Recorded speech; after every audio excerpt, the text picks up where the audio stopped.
like this before. The truth is gonna be revealed today. Today I am going to review Saint Seiya The Lost Canvas 1 and 2. What can I say about these shows? Saint Seiya is one of my favorite series of all time. Why? Simply because the characters are so well developed. Incredible powers. Top tier gods. Good plot development. The fights are a little lacking, but I always overlook that. Since it's a very old show, reminiscent of the late 1980s, it's a very old show. The quality of the animation is mostly lacking, but in these new series such as Soul of Gold, Saint Seiya The Lost Canvas, it's very refined. The animation is very, very, very good. And the fights take it up a notch and show very fluent and not drawn out fights. Well, where can I start? Saint Seiya The Lost Canvas takes place in an alternate reality, aside from the actual Seiya plot.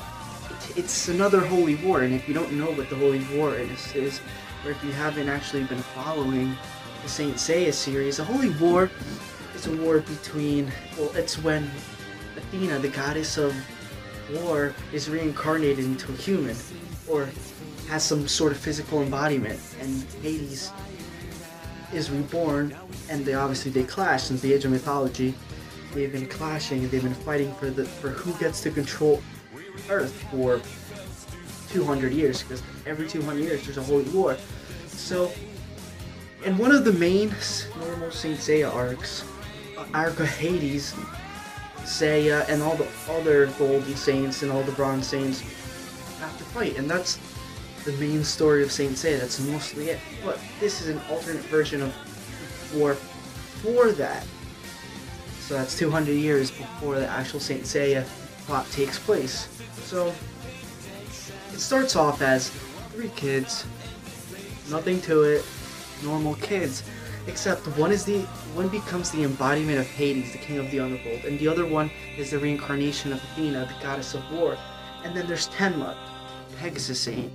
And that creates a conflict because Hades, Athena, destined to battle. Yeah, anyways, so Sagittarius Gold Saint comes in, takes away Athena, boom, shit starts going down. Fucking 108 Spectres, which is Hades' army, just starts coming and just start killing people. It starts getting pretty brutal, and it's just a war. The whole show depicts the war and the battles between 108 Spectres of Hades. Also, there's a lot of gods involved, like real fucking gods, like Thanatos, the god of death, and Hypnos, the god of sleep. Also, there's the gods of dream, there's Pandora. This is really interesting since it's based off just a bunch of Greek mythology. I find it quite interesting. So yeah, it's a bloodbath.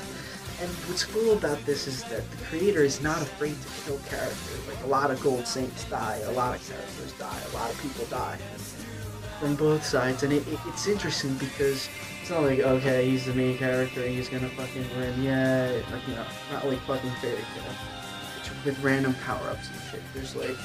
There's actually a chance that your favorite character will be killed off very early on. That's basically a synopsis. Anyways, as always, I'm going to be reviewing this as a character development, plot progression, animation, soundtrack, and ending. Alright, anyways, as far as character development, everybody gets developed. Even though all 12 Saints and everybody isn't included in these 2 seasons, everybody gets developed. Tenma gets developed. His companions, Yusuriha and Yato, get developed very, very, very, very well. Athena, Tenma, and Alone. Alone is the vessel for Hades' soul. He gets very good development. Aldebaran, the Taurus Gold Saint, the Pisces Gold Saint, Capricorn, they all get very good development. Even Hypnos and Thanatos get very good development.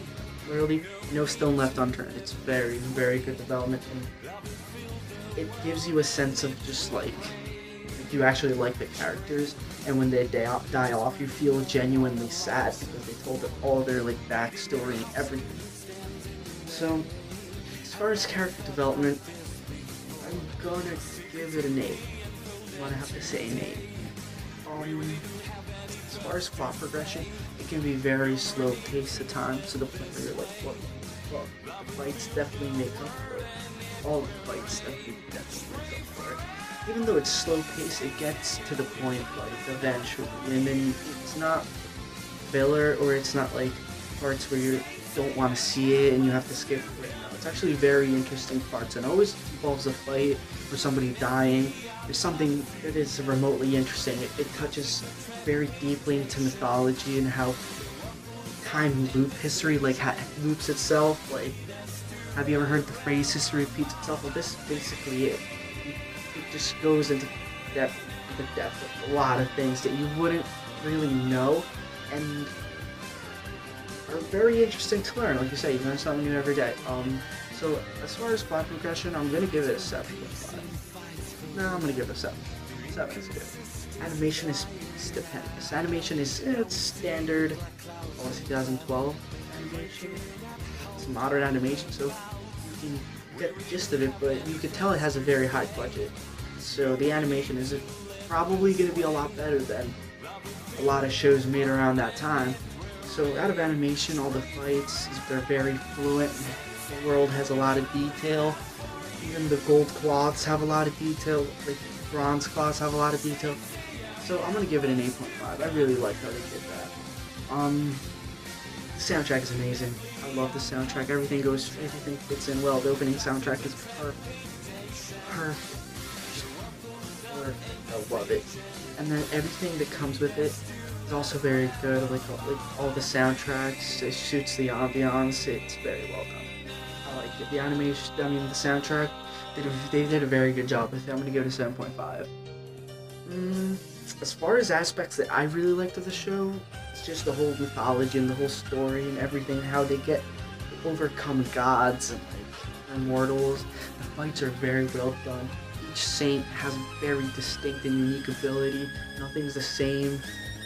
The fights are a little over the top considering they're galaxy planet busters, casual universe busters. For example, the fight between Manigold, the Cancer Saint, and the Pope Sage versus the Thanatos, the God of Death, is fucking way over the top. Way over the top. Like, Thanatos, like, transports them to this crazy hyper dimension and only gods can pass. And if you touch any part of it, you disappear because you're not a god. Shit's fucking crazy. It's fucking crazy. You see fucking attacks that likes of Dragon Ball Z can't even stand it. It's fucking nuts. So those fights are definitely over the top. I really like the story, how they develop almost every single character. Gotta like too. The flaws are the fucking ending, which I'm gonna touch on it right now. Like, how are you gonna do that? How are you gonna put 2 seasons, 26, 25 episodes, very well made, just like great cut stone, very well made. I'm gonna just do that shit. Like the last episode, how are you gonna end like that? I was like, oh my god, there better be a 3rd season. No 3rd season in sight. I'm not gonna read the manga. I mean, I'm probably gonna read the manga. Fuck, dude, it's one of the worst cliffhanger endings I have ever seen in my whole entire fucking life. Almost as bad as Berserk. That's how bad it is. It just fucking pissed me off. And then they killed off my favorite Gold Saint.